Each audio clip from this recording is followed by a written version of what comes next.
ఒంటరి వాడినని బాధపడుతున్నావా? బలహీనుడని బాధపడుతున్నావా? మోసపోయానని బాధపడుతున్నావా? ఈ రోజు దేవుడు నీతోనే మాట్లాడుచూ ఉన్నాడు. నా ప్రియ సహోదరుడా, నా ప్రియ సహోదరి, మనందరి యొక్క జీవితాల్లో కూడా బలహీనమైనటువంటి సమయాలు వస్తాయి, బాధకరమైనటువంటి సమయాలు వస్తాయి, ఒంటరి సమయాలు వస్తాయి. కానీ మన యొక్క నిరీక్షణను మనం కోల్పోకూడదు అనేటువంటి విషయాన్ని మనం గమనించాలి. ఎందుకంటే అపోస్తలుడైనటువంటి పౌలు గారి జీవితంలో కూడా ఒక బలహీనమైనటువంటి సమయం వచ్చింది. ఆ సమయంలో ఆయన చేసినటువంటి పని ఏంటంటే, కొరింథీయులకు అపోస్తలుడైనటువంటి పౌలు గారు రాసిన రెండవ పత్రిక 12వ అధ్యాయము 9వ వచనం మనం చదువుకున్నట్లయితే, నా కృప నీకు చాలును, బలహీనత యందు నా శక్తి పరిపూర్ణమగుచున్నదని ఆయన నాతో చెప్పెను. పౌలు గారు బలహీనమైనటువంటి సమయంలో దేవునికి ప్రార్థన చేస్తారు. అటువంటి సమయంలో దేవుడు పౌలు గారితో చెప్పినటువంటి మాట ఏంటంటే, నీ బలహీనత యందే నా బలము పరిపూర్ణమవబోచు ఉన్నది అని దేవుడు తెలియపరిచారట. దేవుని పరిశుద్ధ నామం నాకు మహిమ కలుగును గాక.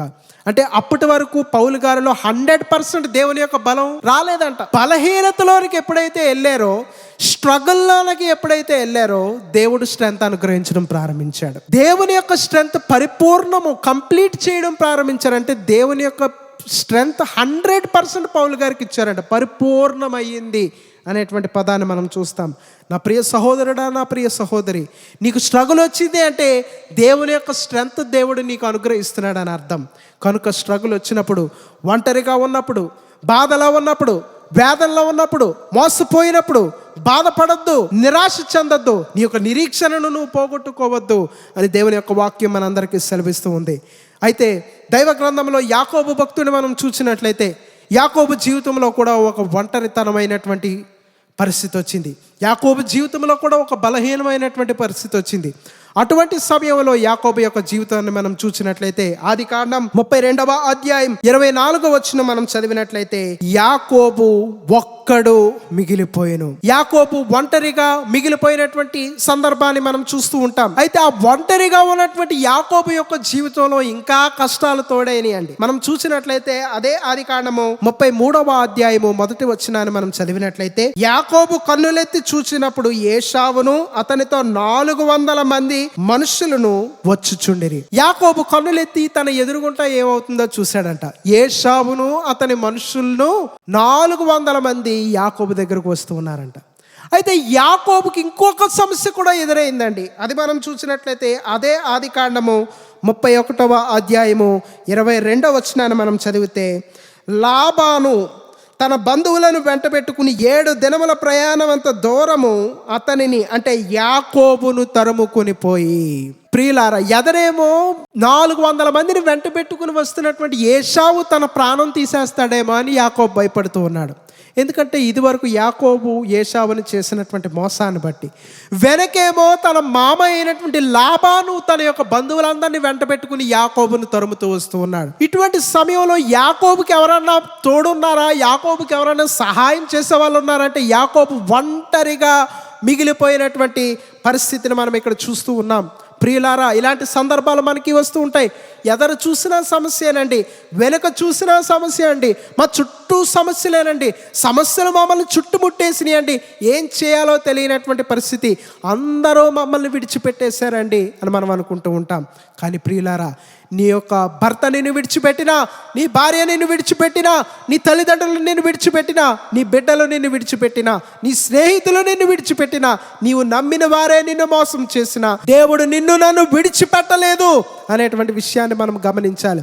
యాకోబు ఇప్పుడు తన యొక్క కుటుంబం యొక్క సేఫ్టీ కొరకు భయపడుతూ ఉన్నాడు, తన ప్రాణం కొరకు భయపడుతూ ఉన్నాడు. అటువంటి సమయంలో దేవుడు యాకోబు యొక్క జీవితంలో ఇంటర్వ్యూన్ అయిపోయాడండి.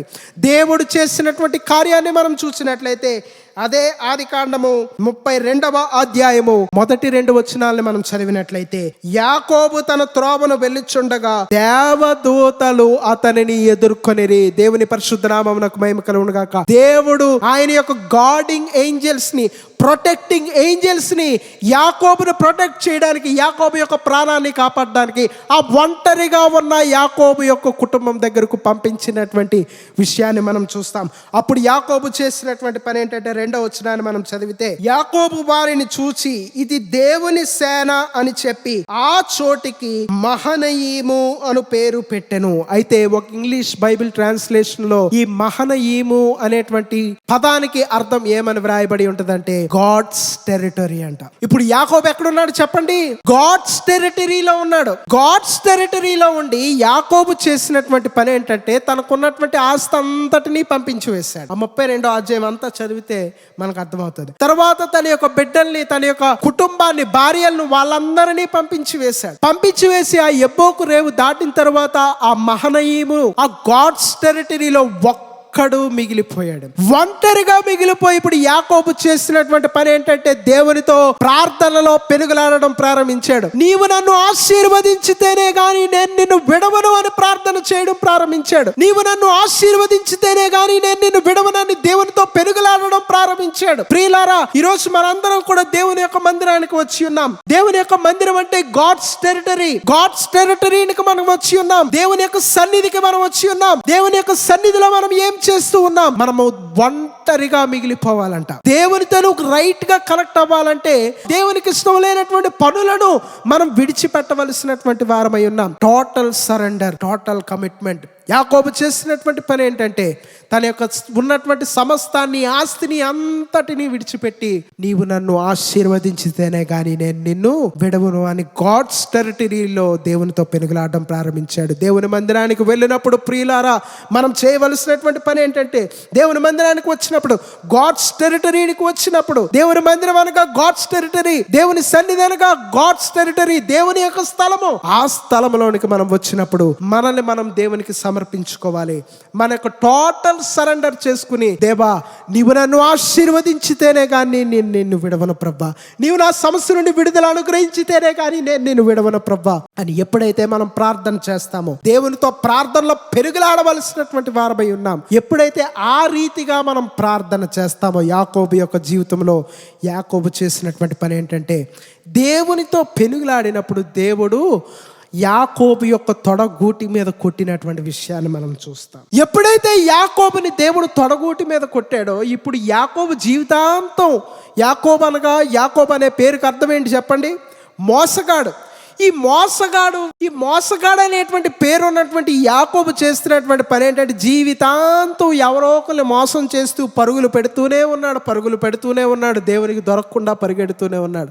కానీ పర్టికులర్ టైంలో దేవుని యొక్క టెరిటరీలో ఎప్పుడైతే తను టోటల్ సరెండర్ చేసుకున్నాడో, దేవుడు ఏం చేశాడంటే ఆ తొడగూటి మీద కొట్టాడు. ఇప్పుడు యాకోబు కుదురుగా నడవడం ప్రారంభించాడు. ఇప్పుడు వరకు యాకోబు పరిగెడుతూనే ఉన్నారు, కానీ ఇప్పుడు నడవడం ప్రారంభించారు. ఇప్పుడు తొడగూడు ఎప్పుడైతే వసిలిపోయిందో యాకోబు కర్ర పట్టుకుని నడవాలి, ఒక సపోర్ట్ పట్టుకుని నడవాలి. జీవితంలో ఇప్పుడు కుంటివాడైపోయాడు యాకోబు. ఎప్పుడైతే కుంటివాడైపోయాడో యాకోబు కుదురువాడయ్యాడు. అప్పుడు దేవుడు అన్నాడు, ఇప్పుడు నీవు ఇశ్రాయేలు, నేను నిన్ను ఆశీర్వదిస్తున్నాను. ఎందుకంటే నువ్వు పరిగెట్టలేవు, ఇప్పుడు నుంచి నువ్వు ఏదో ఒక సపోర్ట్ మీద నడవడం ప్రారంభిస్తావు.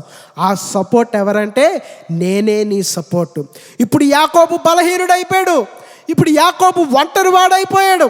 ఆ ఒంటరివాడు బలహీనత అందే దేవుని యొక్క శక్తి యాకోబులో పరిపూర్ణం అవడం ప్రారంభించింది. ఇప్పుడు దేవుడు అంటున్నాడు, ఇప్పుడు వరకు నీ సొంత బలం మీద, నీ సొంత తెలివితేటల మీద నీ మోసాలు చేస్తూ పరిగెడుతూ జీవించావు నీ సొంత శక్తితో.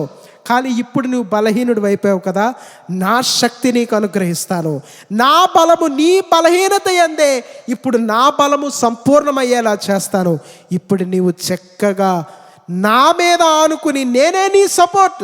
ఇప్పుడు నీవు నా మీద ఆనుకుని నడుస్తావు. నా యొక్క బలాన్ని నేను నీకు ఇస్తాను. నేను నిన్ను గొప్పగా ఆశీర్వదిస్తాను. ఇక మీదట నీవు యాకోబు కాదు, ఇశ్రాయేలుగా నేను నిన్ను మారుస్తాను. నీ యొక్క సంతానాన్ని గొప్పగా ఆశీర్వదిస్తాను, తరతరాలకి ఆశీర్వదిస్తాను.